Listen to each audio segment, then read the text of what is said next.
Hi everyone, my name is Kylie James. I am a certified nutritionist here at Koru Nutrition, and this is one of our nutritionists at Koru Nutrition, Veronica.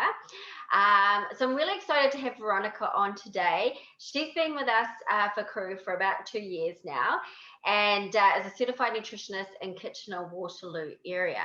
But what's really unique about Veronica is that she actually has experienced a brain injury, like many of our clients.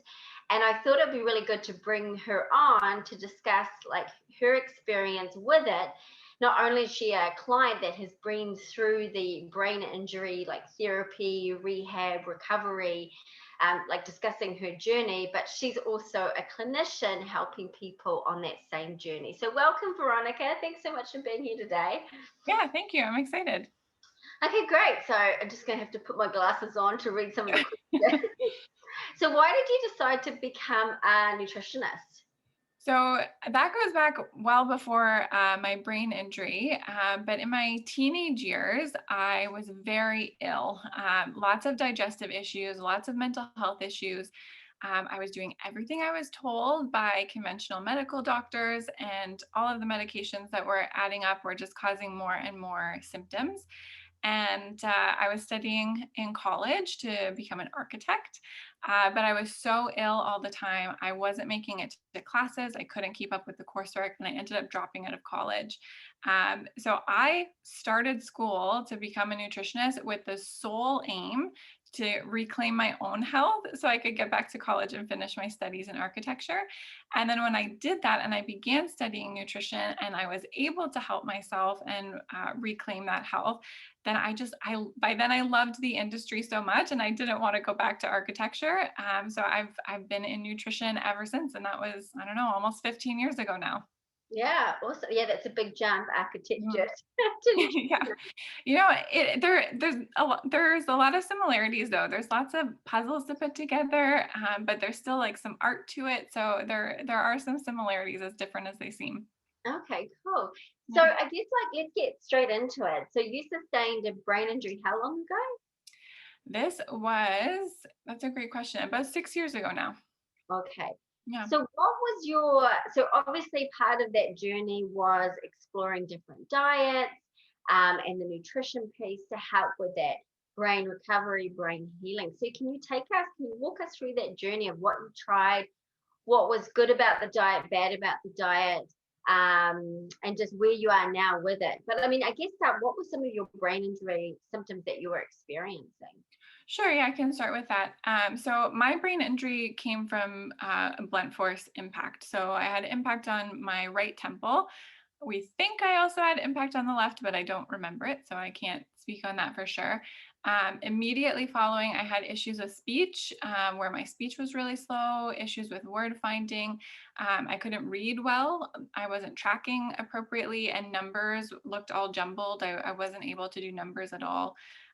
To walk or to move, my two sides were not cooperating with one another. So there was some learning to walk without needing to hold on to things.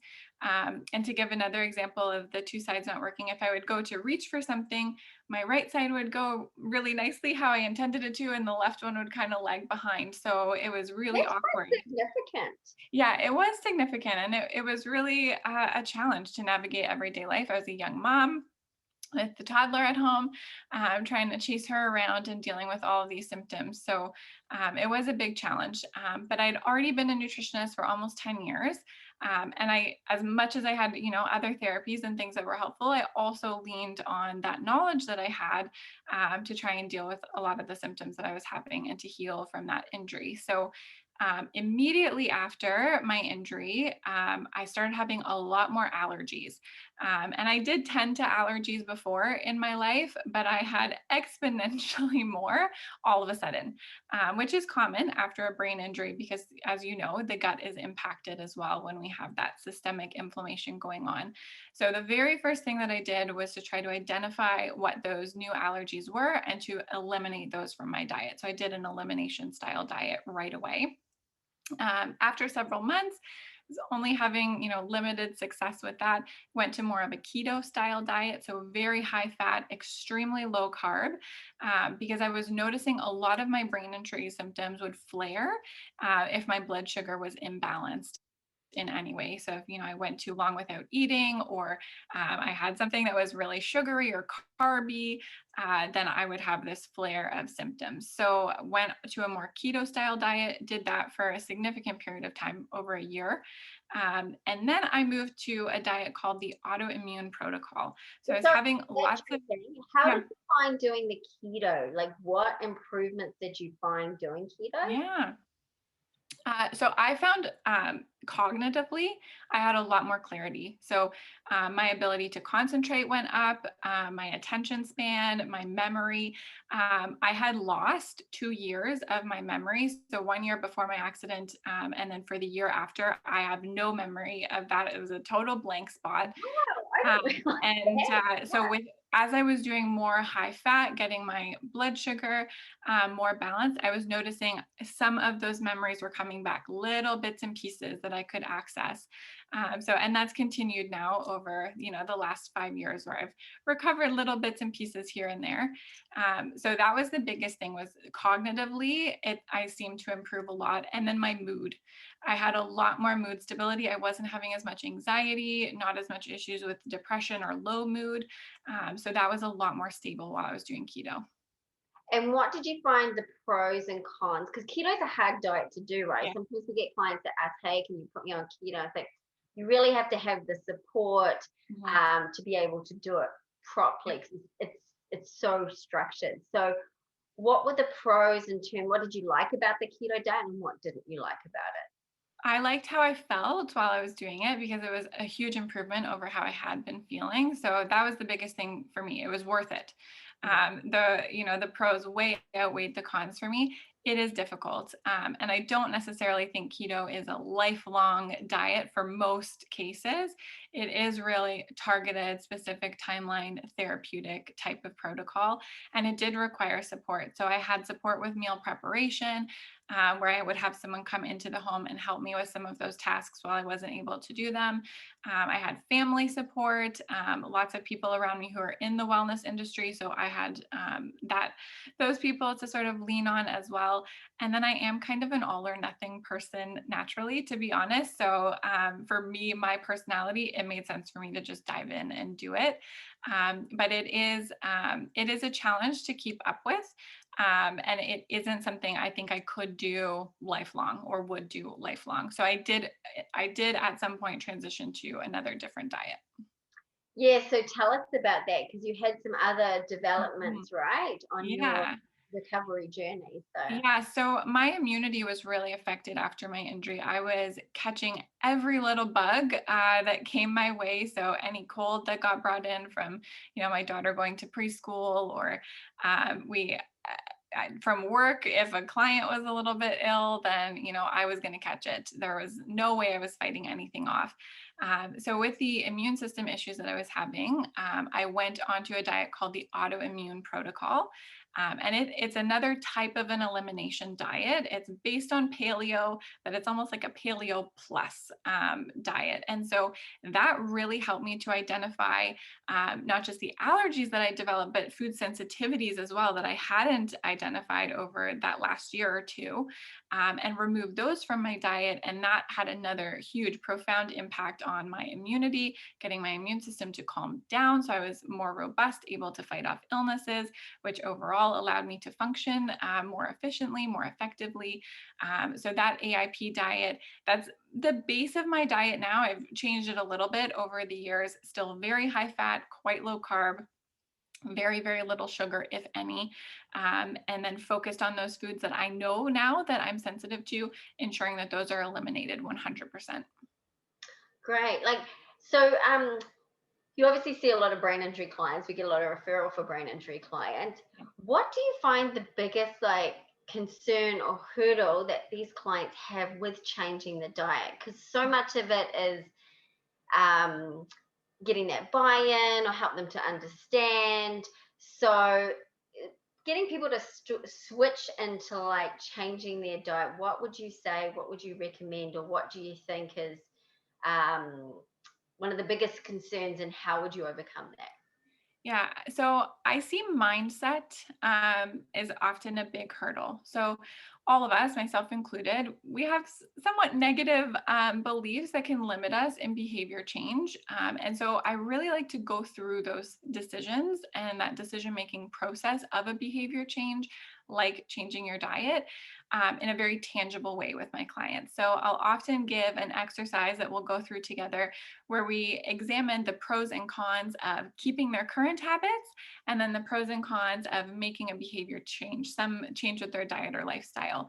Because no decision is all good or all bad. There's going to be challenges that come with behavior change, and there's challenges that come with keeping behavior the same. So if we can look at those in that really tangible way, see it on paper, write it down, think it through, oftentimes folks will have an easier time making that decision when they've looked at it in that way. And sort of to that end, I hear a lot of people, when it comes to dietary change, talk about it in terms of deprivation. Like they feel deprived is a word that comes up a lot. And I also will challenge that. And from my own experience on this AIP diet or on the keto diet or doing an elimination diet, yeah, there's some type of restriction or deprivation, but I do not feel deprived at all. There is so much more abundance in my life, the things I'm able to do, how I feel, being able to reclaim my health, that far outweighs avoiding any one particular food. So I like having that conversation as well, because again, oftentimes we're really focused on the negatives of a behavior change and not necessarily looking at the positives. So being able to look at it in that more holistic way and really examine that mindset, I find that's really helpful for folks to, feel more committed and willing to make changes so they can have those goals that they have realized. Yeah, we were talking before, and I thought you did a really good analogy. Like, I feel like I should have that piece of cake if I want Yes. it and stuff. Yeah, I do. I hear that. So people will use the word deserve. Like, I deserve to have a piece of cake, or I deserve to have a few drinks after a hard day of work. And that's maybe true, but we have to look at the other side of it too. Do you deserve to have an increase in symptoms because you're drinking alcohol? Or do you deserve to be sick for 3 days and hanging out in the bathroom because you're eating foods that you're allergic to or sensitive to? And nobody deserves that. We deserve to be at our best and feel at our best. So again, it's just examining the flip side that we don't look at. It seems Mm. great in the moment to deserve a piece of cake, but if it's going to make you ill or increase your symptoms, you don't deserve that. And so that can sometimes make it easier to commit to dietary change and have it not feel like deprivation. It's more like you're giving yourself this gift of better health by making a different choice in the moment. Awesome, that's so cool. And I think that's a really good point. Like, you're right, this whole thing, like diet, you feel restricted. And a lot of times it's not diets that we're looking at, it's just making healthy choices, right? And then there's also looking at like different sweet alternatives. You can Mhm. still have your sweet treat, it just might be a more healthier version of it. Exactly. Yeah. Finding that middle ground where you're having most of what you want to have that you feel like you're deserving, but having none of those negative side effects. So finding those strategies is so important. And so, how do you find now, with since 6 years later, how are you feeling now with the brain injury and symptoms? Do you feel like you've come a long way, or there's some days that can still be a struggle? Both. So I think I have come a really long way. I mean, I walk pretty well now. I've got back to bike riding this year that I haven't been able to do for 6 years. There's all kinds of things that have improved. I have a goal to read 100 books this year, and I'm well on my way. Wasn't able to read at all immediately after my injury. So definitely I have improved leaps and bounds. But there are days that are a challenge where my symptoms are a little bit higher. If I come into contact with something I'm allergic to, or, my immune system's having a bit of a flare, those things, if I have high stress or those sorts of things can bring out more symptoms than I had before. But now I have a really good toolkit, things that I know that help to bring my symptoms back down to a base level. So I'm really thankful for that. And, I've proved to myself over the last 6 years that continued improvement is possible. So I'm just going to keep working at it. And I encourage all of my clients to do the same, that, just because a period of time has elapsed since injury, our brains are malleable. We can still make improvements. And so I'm just still working away at that.